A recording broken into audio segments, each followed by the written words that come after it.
kayo ang disobedient eh. 5 batas yun. Yung hindi nyo sinunod. Oh. Tapos, ibabalik nyo sa mga kliyente ninyo. Eh, di ba naman kayo mga gago talaga? Di ba? Yung mali nyo, yung pagkukulang ninyo, ibabalik nyo doon sa mga kliyente ninyo. Oh. Samantalang 5 batas. Yung hindi nyo sinunod. Oh. Kayo disobedient.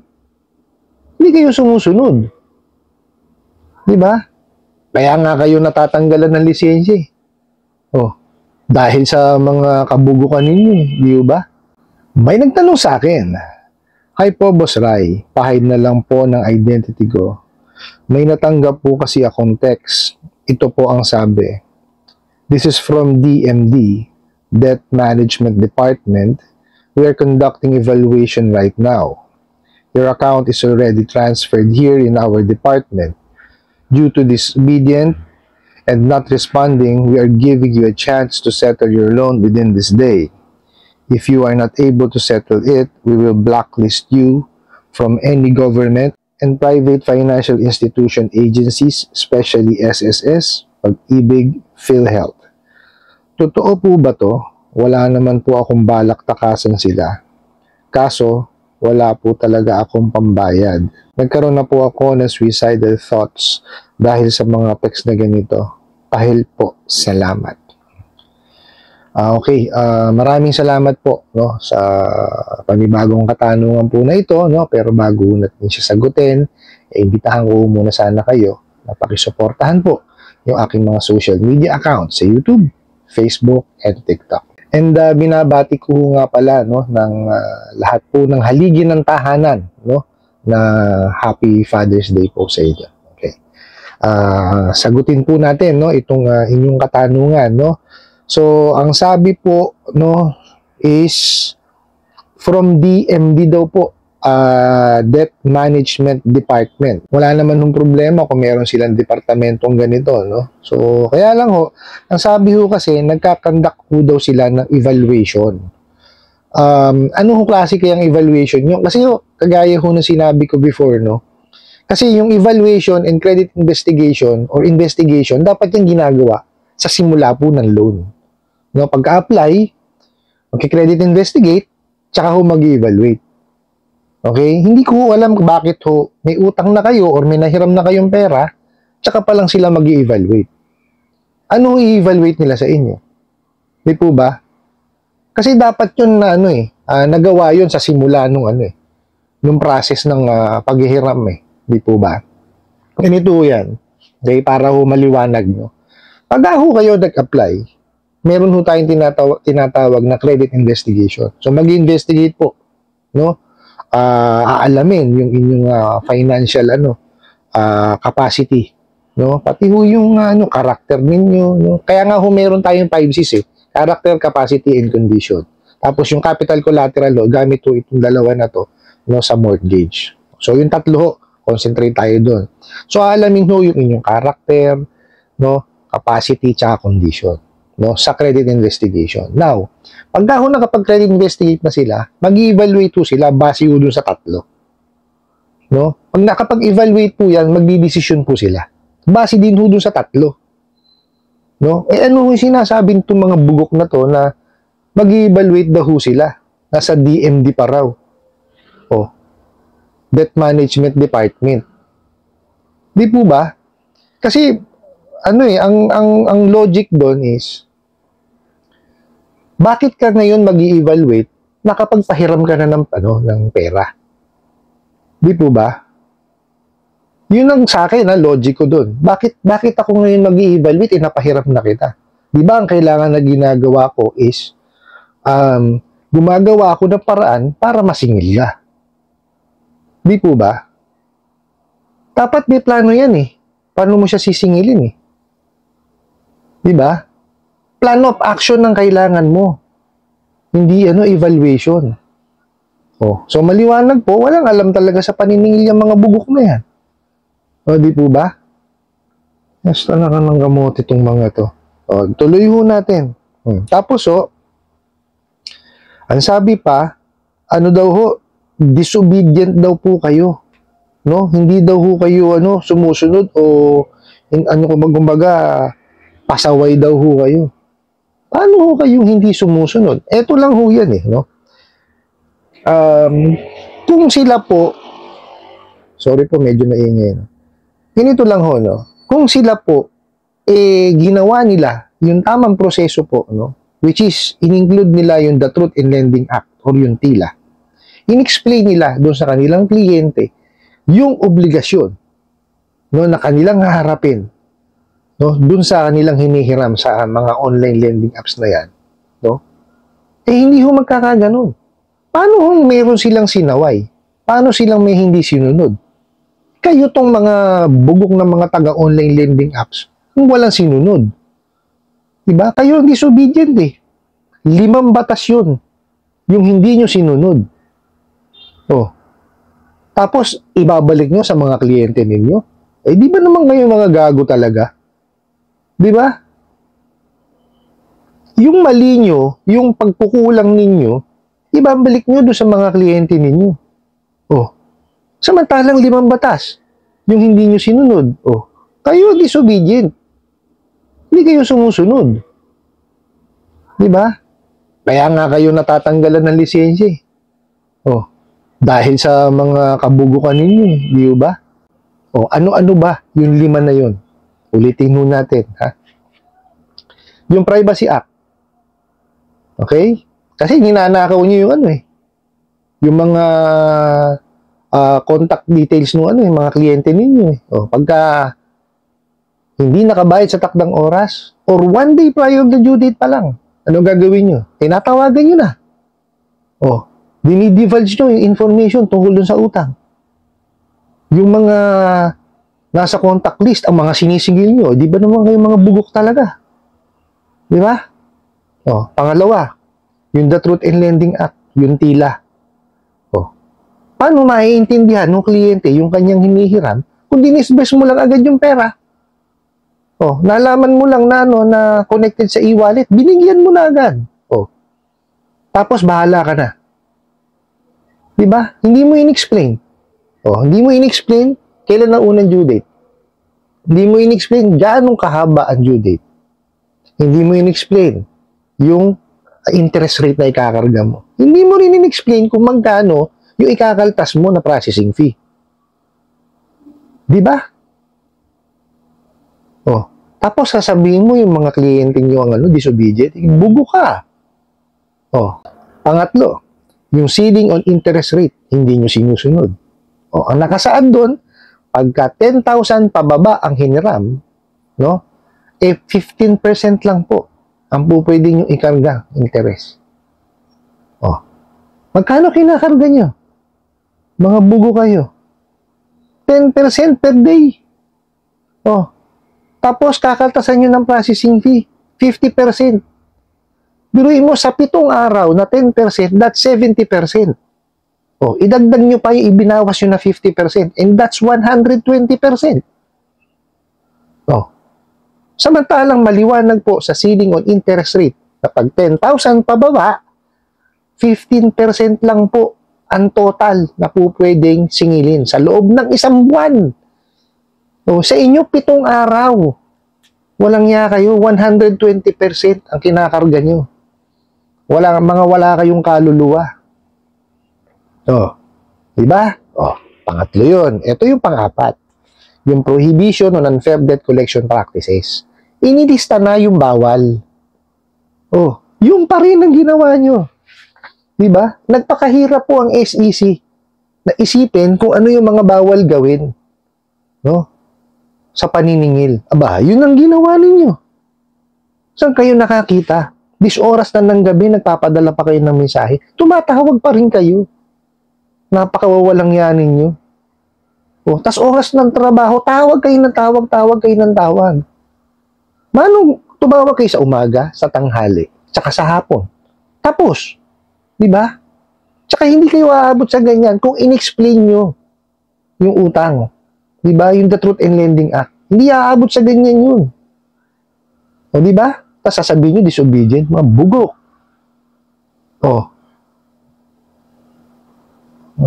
Ewan ko. Ako talagang busit na busit ako sa inyo. No, Father's Day na Father's Day, pinaiinit niyo ulo ko. Diba? Kasi saan kayo nakakita, biruin niyo, meron na siyang suicidal thoughts. Ganun yung ginagawa niyong mental torture doon sa mga tao. Mariosep kayo. Diba? Yung tatakutin nyo. Iharas ninyo.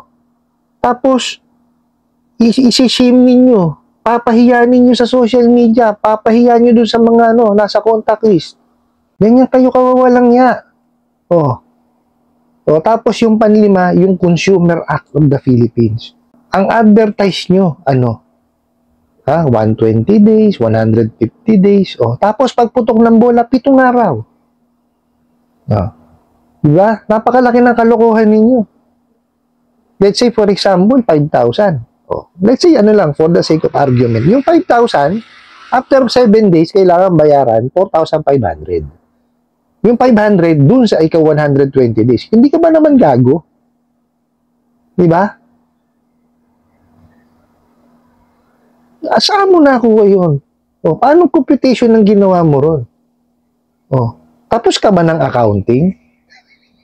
Hindi ko maintindihan kung paano computation ng interest ang ginagawa ninyo o ng amortization. Di ba? Pakasasalbahin nyo talaga. Yun hindi man na yun, pagka nasunod nyo yun, wala kayong problema Hindi ko kayo maintindihan. Tuloy ho natin. Tapos sabi nyo pa, not responding. Paano ho magre-respond sa inyo? Kung binabarag yun ng binabarag.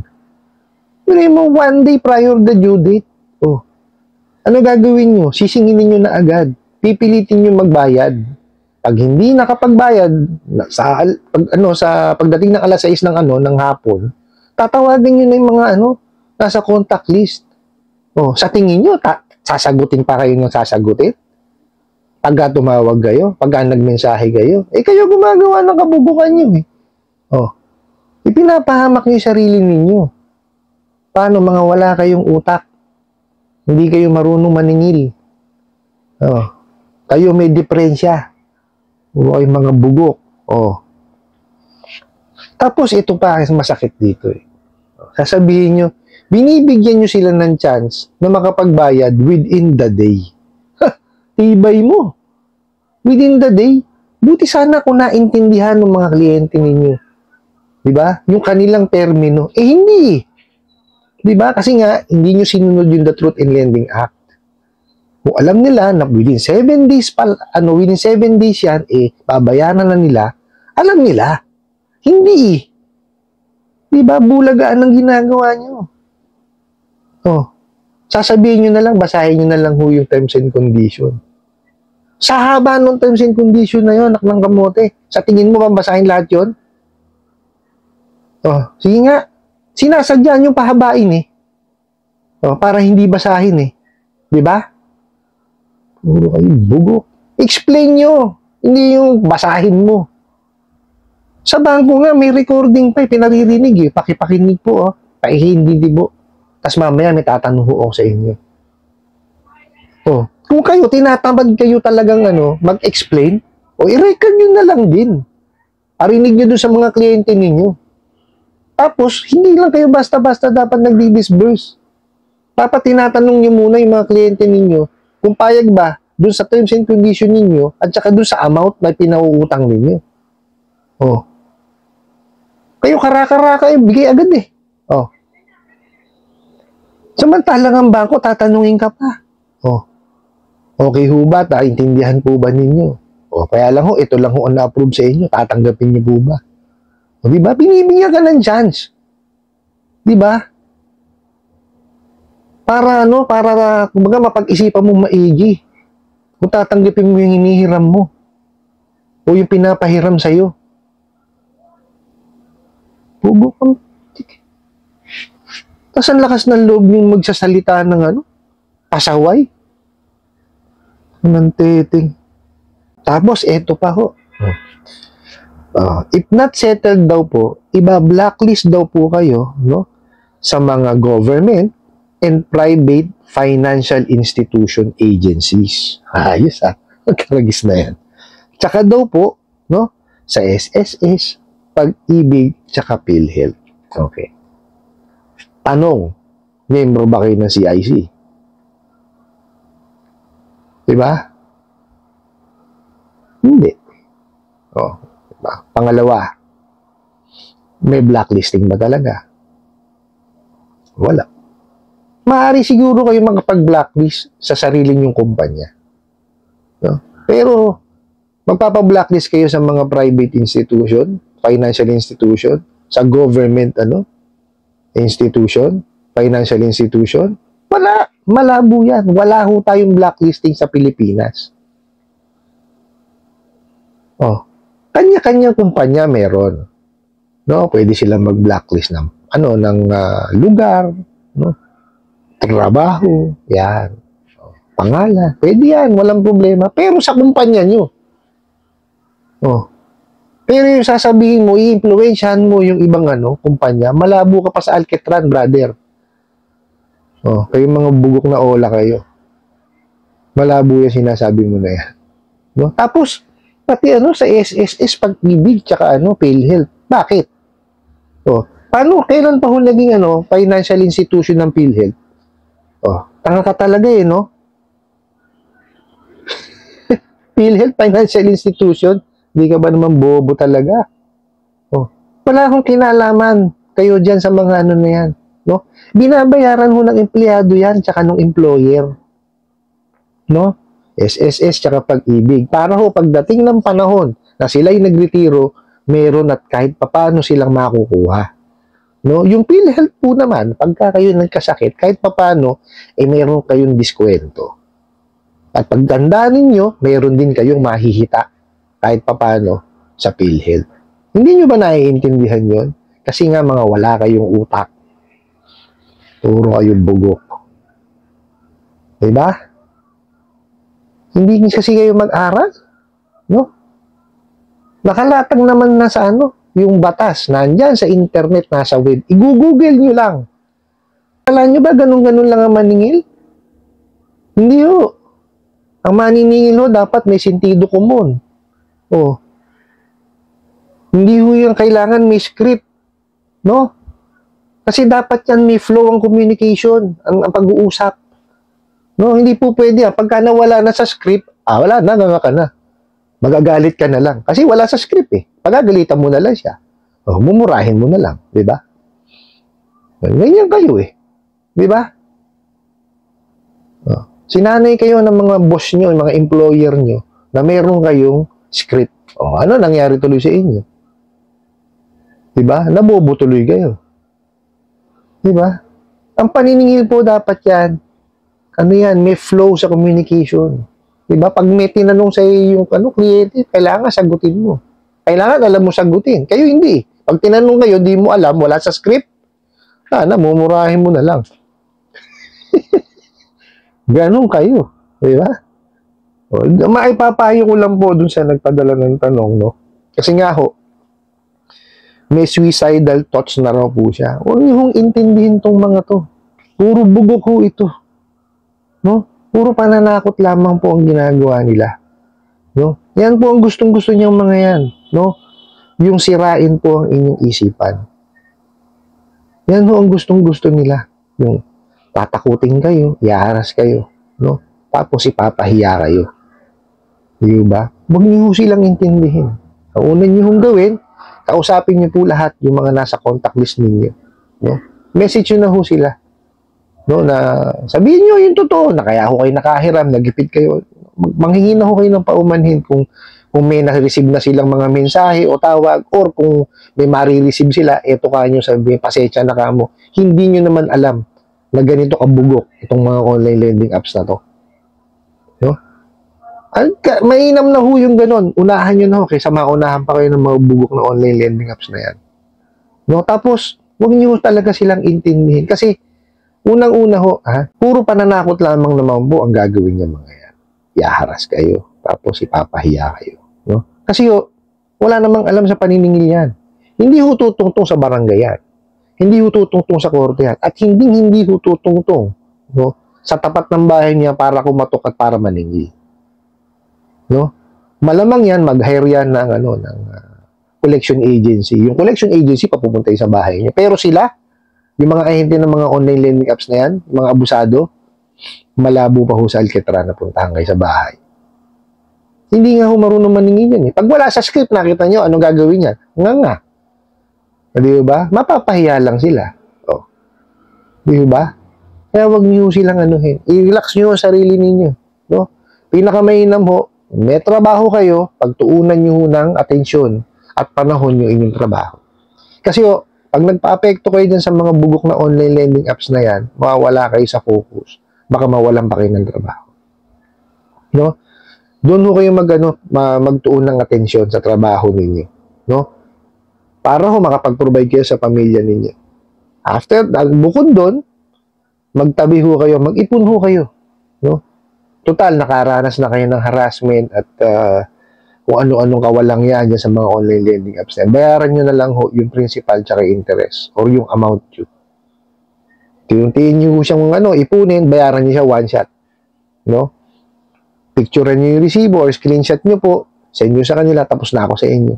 Tapos magpalit na ho kayo ng SIM card. Pero bago ho kayo magsaksak ng SIM card doon sa telepono po ninyo, make sure po na yung telepono ninyo is malinis. Meaning po, tatanggalan nyo na sila ng access. Pinakamainam po niyan is i-reformat po ninyo.